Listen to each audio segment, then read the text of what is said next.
Praise Lord, praise Lord, praise Lord. Hallelujah, hallelujah, hallelujah. सबको जय मसीह की। परमेश्वर, हमारा परमेश्वर जो सबका परमेश्वर है, वो अपने लोगों में से किसी को भी फल रहित नहीं देखना चाहता। हालेलुया। आज के सुसमाचार के लिए परमेश्वर की बेटी प्रार्थना करेगी। सबको जय मसीह की। परमेश्वर आप सबके साथ हैं और आप सबसे बहुत प्रेम करता है। Hallelujah, hallelujah. महान परमेश्वर, सर्वशक्तिमान ईश्वर, जमीन आसमान के मालिक ते खालिक, तुहाडा धन्नवाद, तुहाडा शुक्र करदे स्वामी अज के सुंदर दिन लई, सुंदर समय लई, सुंदर सुबह लई पिता जी, जो साडियां जिंदगियां च बख्शी प्रभु, खुशियां ते आनंद दा दिन बख्शिया, तंदुरुस्ती दित्ती पिता जी, और अपने कदमां च बैठने अपना फजल बख्शिया प्रभु।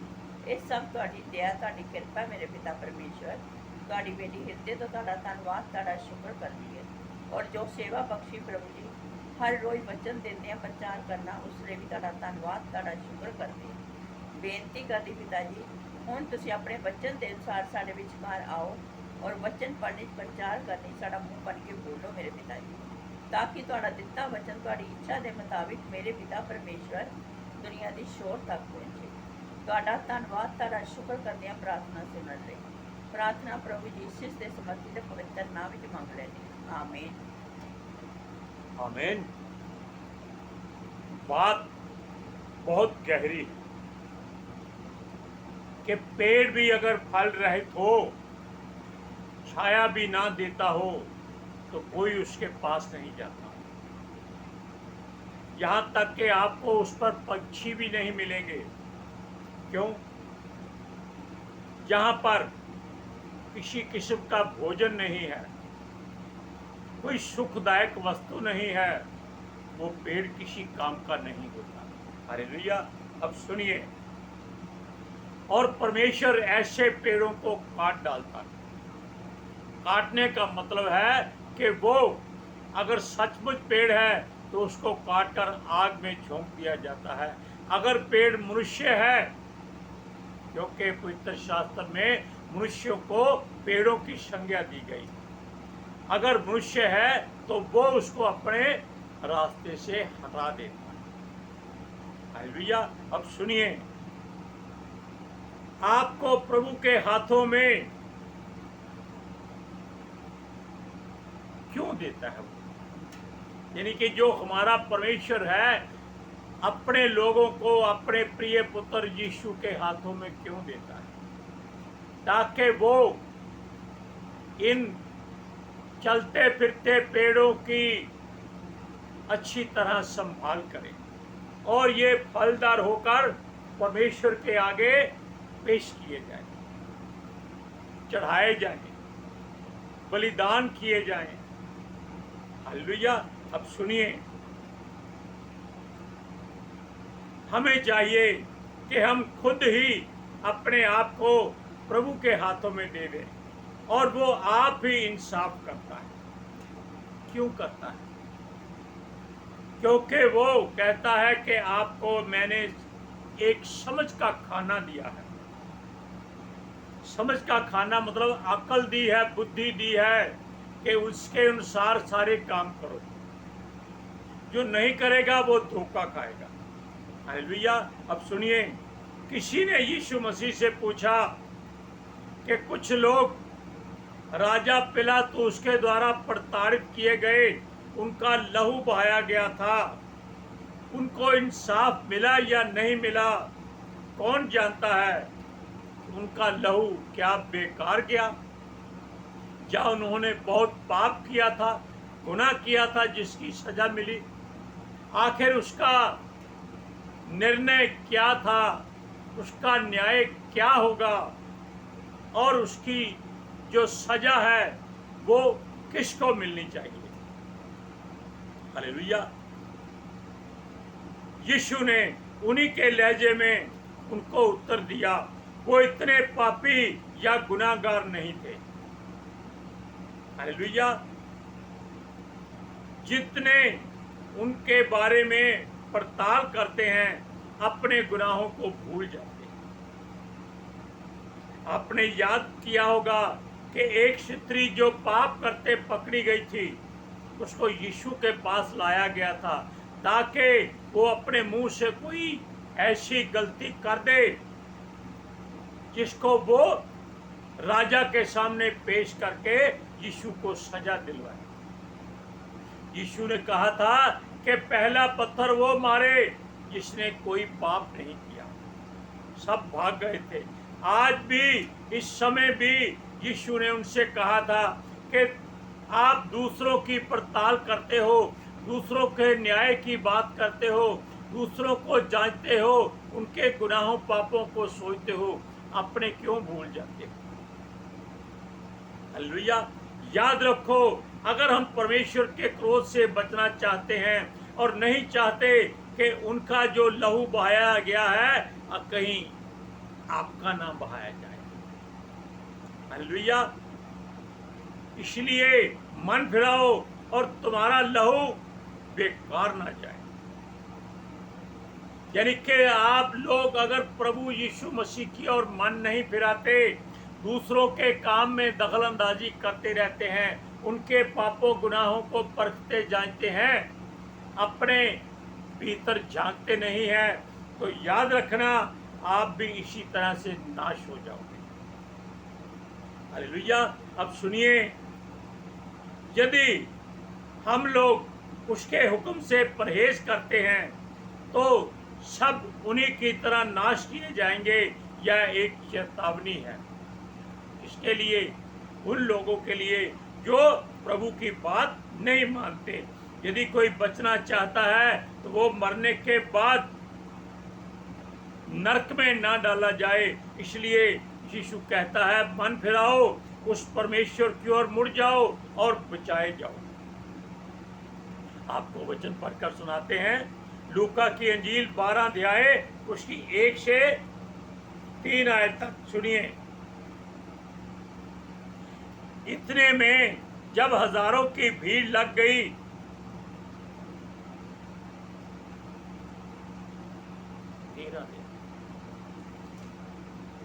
सुनिए, उस समय कुछ लोग आ पहुंचे और उससे उन गलीलियों की चर्चा करने लगे जिनका लहू पिलातुस ने उन्हीं के बलिदानों के साथ मिलाया था। यह सुनकर उसने उनसे उत्तर में यह कहा, क्या तुम समझते हो कि ये गलीली और सब गलीलियों से अधिक पापी थे कि उन पर ऐसी विपत्ति पड़ी? मैं तुमसे कहता हूं कि नहीं, परंतु यदि तुम मन न फिराओगे तो तुम सब भी इसी रीति से नष्ट होगे। हालेलुया। अब सुनिए, प्रभु उस वृक्ष को काट डालता है जो फल नहीं देता। ये भी उसी की तरह की बात है। हालेलुया। सुनिए, जो फल नहीं देता वो पेड़ किसी काम का नहीं है, और वो नहीं चाहता कि फल रहित पेड़ बिना फल के भूमि को घेरे रहे। वो दूसरों के मार्ग का रोड़ा भी बने, अर्थात ठोकर का कारण भी बन जाए। यीशु ने एक दृष्टांत में कहा कि किसी के आंगन में एक अंजीर का पेड़ था और उसके एक माली रखा गया था जो उसकी देखभाल करता था। और उस मालिक ने, स्वामी ने 3 साल से उस पेड़ पर आस लगाई थी कि यहाँ फल लगेगा और इसका फल खाया जाएगा, लेकिन उसको फल नहीं मिलता था। तब उसने उस सेवक से कहा कि सुनो, मैं 3 साल से इस पेड़ पर झांकता हूँ, फल ढूंढता हूँ, मुझे फल नहीं मिलता, इसलिए इसको काट दे ताकि ये जगह ना घेर के रखे। हालेलुया। सुनिए, लेकिन सेवक कुछ समझदार था। उसने कहा, हे स्वामी, थोड़ा समय है, यानी कि 1 साल और दे दीजिए, क्योंकि साल में एक ही बार फल लगता है हर पेड़ को, और वो भी अपने समय के हिसाब से। उसने कहा कि वो इसको चारों तरफ से खुदाई करके अच्छी खाद डाल देगा। अगर ये फल देगा तो ठीक, वरना इसको काट डाला जाएगा। इन बातों से पता चलता है कि जो भी मसीह में आ गया है यदि वो परमेश्वर के मार्गों पर नहीं चलता, ध्यान से सुनिए, और दूसरों को उसका वचन नहीं बताता, अर्थात मसीह का वचन, क्योंकि ये फल भी है और जीवन भी है और ये बीज भी है, हालेलुया, ये मार्ग भी है, ये सच्चाई भी है। इसीलिए वो कहता है इस फल को इस्तेमाल अगर किसी ने नहीं किया तो वो परमेश्वर की निगाह में एक फल रहित पेड़ के सम्मान गिना जाएगा, और परमेश्वर जो स्वामी है वो उसको वहां से हटा देता है। हालेलुया। अब सुनिए, जब वो केवल अपने लिए या अपने हित के लिए ही वचन को इस्तेमाल करता है, वो भी फल रहित गिना जाता है, क्योंकि मसीह को जो केवल नाम के मसीह हैं वो ऐसे ही दिखाई देते हैं। क्यों? यीशु मसीह भी एक पेड़ के पास गया था, उसमें उसको फल नहीं मिला, हालेलुया। लेकिन हम इस बात सोचते हैं कि ये जो पेड़, स्वामी ने उसके अपने दास से कहा कि देख ये पेड़ फल रहित है, इसको काट डाल, और सेवक ने 1 साल का समय मांगा था। इसी तरह जो पास्टर लोग होते हैं वो सेवक होते हैं परमेश्वर के, और वो मसीह लोगों को जो परमेश्वर के लिए एक फलदार पेड़ बनने जा रहे होते हैं, वो उनको पालता संभालता है, और उनके हृदयों को खोद खोद कर, कानों को खोद खोद कर, उसके दिमाग और दिल हृदय को साफ शुद्ध करके परमेश्वर के वचन का बीज बोता है, ताकि वो फलदार बने, और जब परमेश्वर का प्रिय पुत्र आएगा तो वो उसमें से फल का अगर मिल जाए पाएगा तो वो उसको नाश नहीं करेगा। हालेलुया। सुनिए, ऐसे बातें जो होती हैं ये न्याय के लिए परमेश्वर के पास पहुंचती हैं, और इसे आस पास के लोगों के साथ भी जोड़ना पड़ता है। सुनिए, तुम्हारे जीवन में अगर कोई प्रश्न चल लग जाए और देखभाल करने का कोई, यानी देखभाल करने वाला कोई ना हो, तब आप क्या करेंगे? प्रश्न चिन्ह का मतलब है आपका ऐसा काम जो नहीं हो रहा और आप उसको छोड़ देते हैं। मान लीजिए आप परमेश्वर के वचन को पढ़ना है, समय आ गया है, आप नहीं पढ़ते, आप कहते हैं ठीक है कल पढ़ लेंगे। उसका मतलब क्या है कि आप अपने समय से चूक जाते हैं। हालेलुया। देखभाल करना बहुत जरूरी है, इसलिए अपने आप को परमेश्वर के हाथों में सौंपो, और प्रेरितों, नबियों, प्रचारकों के द्वारा जो परमेश्वर की ओर से ठहराए गए हैं, मनुष्यों को प्रभु के वचनों से जो भरपूर करते हैं, उनका आदर मान करो। हालेलुया। क्योंकि मसीह में अगर बढ़ते जाएंगे, फलदार बनेंगे, और मालिक जो आने वाला है, जिसे हमने समय दिया है, और उसने भी हमको अवसर दिया है कि हम फलदार उसके आने से पहले बन जाएं।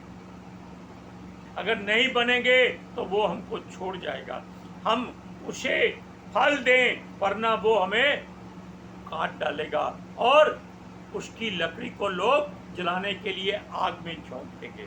आप इन बातों को पढ़िए, लूका की इंजील 13 अध्याय उसकी 6 से 9 आयत तक सुनिए। फिर उसने यह दृष्टांत भी कहा, किसी की अंगूर की बारी में एक अंजीर का पेड़ लगा हुआ था, वह उसमें फल ढूंढने आया परंतु ना पाया। तब उसने बारी के रखवाले से कहा, देख 3 वर्ष से मैं इस अंजीर के पेड़ में फल ढूंढने आता हूँ परंतु नहीं पाता, इसे काट डाल कि यह भूमि को क्यों रोके रहे। उसने उसको उत्तर दिया, हे स्वामी, इसे इस वर्ष और रहने दे, मैं इसके चारों ओर खोद कर खाद डालूं, यदि आगे को फले तो भला, नहीं तो उसे काट डालना।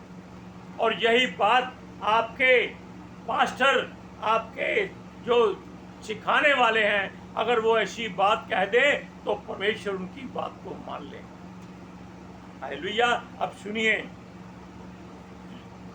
प्रभु ने इस वचन को एक राई के दाने की जगह दी।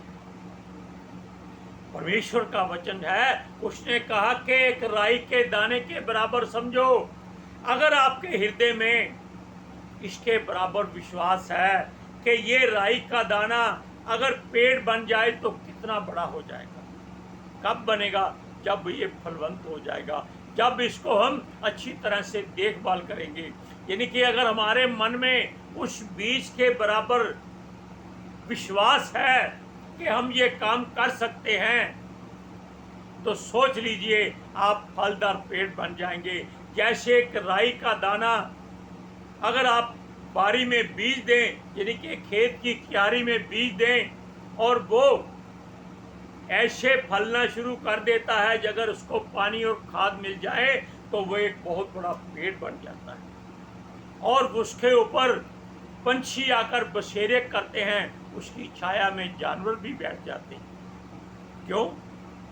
क्योंकि वो एक बड़ा पेड़ फलदार हो गया है और उसके ऊपर परमेश्वर के लिए फल आ गए हैं।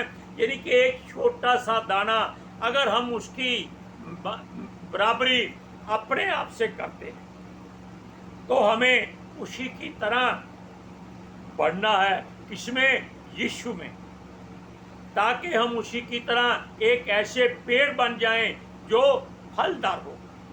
और पंछी आने का मतलब है कि और लोग, गैर जातियों के लोग आपको देखकर आपके पास आ जाएं और आपकी छाया में बैठ जाएं। छाया का मतलब है कि आपसे वो शिक्षा ग्रहण करें। हालेलुया। और वो भी अपने आप को आपकी तरह फलदार पेड़ बनाए। परमेश्वर कितना प्रसन्न होगा। उसके वचन में ये भी लिखा है कि अगर आप एक मनुष्य को बचा लेते हो, उसके भटके हुए को पकड़ लेते हो और प्रभु का मार्ग दिखाते हो, तो स्वर्ग में क्या होता है जानते हैं? ढोल ताशे बजते हैं, इतनी खुशी मनाई जाती है। अब देखिए, ये बातें जो हम आपको बता रहे हैं, तो हम राई के दाने से एक बहुत बड़ा पेड़ अर्थात सच्चा मसीह बन जाते हैं और हमारे द्वारा दूसरों को शांति मिलती है, संतुष्टि होती है। और हम जो भटके हुए इधर उधर घूमते हैं कि छाया मिले और उसी मसीहत के पेड़ में अपना ठहराव देखते हैं। हालेलुया। और अपना आसरा और अपना शरण स्थान भी बना लेते हैं। हालेलुया। सुनिए, शरण स्थान का मतलब है कि हम उसकी छाया में शरण ले लेते हैं। प्रभु का एक वचन भी है, भजन संहिता 91 में, कि जो परम प्रधान के छाए हुए स्थान में बैठा रहे वो सर्वशक्तिमान की छाया में ठिकाना पाता है। अब सुनिए,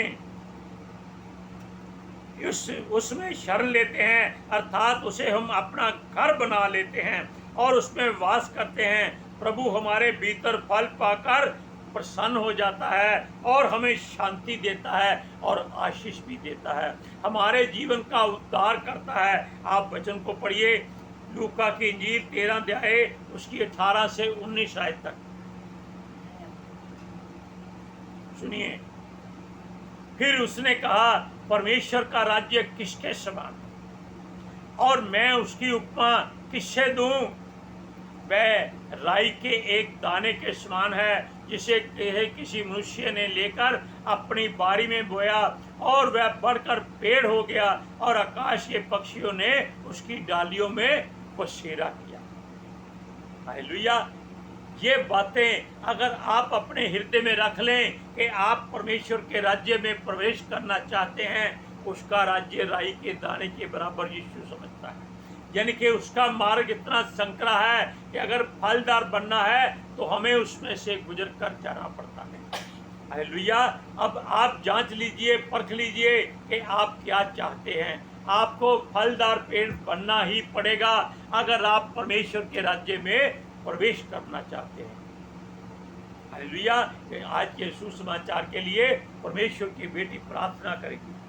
hallelujah. Thank you Jesus, thank you Lord, thank you पवित्र आत्मा जी। ਤੁਹਾਡਾ ਧੰਨਵਾਦ, ਤੁਹਾਡਾ ਸ਼ੁਕਰ ਕਰਦੇ स्वामी, ਸਾਡੇ ਵਿਚਕਾਰ ਆਉਣ ਲਈ, वचन पढ़ने, प्रचार करने, ਸਾਡਾ ਮੂੰਹ ਬਣ ਕੇ ਬੋਲਣ ਲਈ ਪਿਤਾ ਜੀ ਤੁਹਾਡੀ ਬੇਟੀ ਹਿਰਦੇ ਤੋਂ ਤੁਹਾਡਾ ਧੰਨਵਾਦ ਤੁਹਾਡਾ ਸ਼ੁਕਰ ਕਰਦੀ ਸਵਾਮੀ ਸੱਚਮੁੱਚ ਖੁਦਾ ਤੁਹਾਡਾ ਦਿੱਤਾ ਵਚਨ ਤੁਹਾਡੀ ਇੱਛਾ ਦੇ ਮੁਤਾबिक मेरे पिता परमेश्वर दुनिया की शोर तक पहुँचे लोग सुनन और सच्चाई जानन और सच्चाई उन्होंने आजाद करे पिता जी मैं ਤੁਹਾਡਾ ਧੰਨਵਾਦ ਤੁਹਾਡਾ ਸ਼ੁਕਰ ਕਰਦੀ ਹਾਂ ਸਵਾਮੀ और ਤੁਹਾਡੇ ਬੱਚੇ ਹਮੇਸ਼ਾ ਤੁਹਾਡੀ ਸ਼ਾਂਤੀ और ਤੁਹਾਡੇ ਅਨੁਗ੍ਰਹਿ ਵਿੱਚ ਬਣੇ ਰਹਿਣ ਆਮੀਨ आमीन हालेलुया प्रेज लॉर्ड सबको जय जय मसीह की।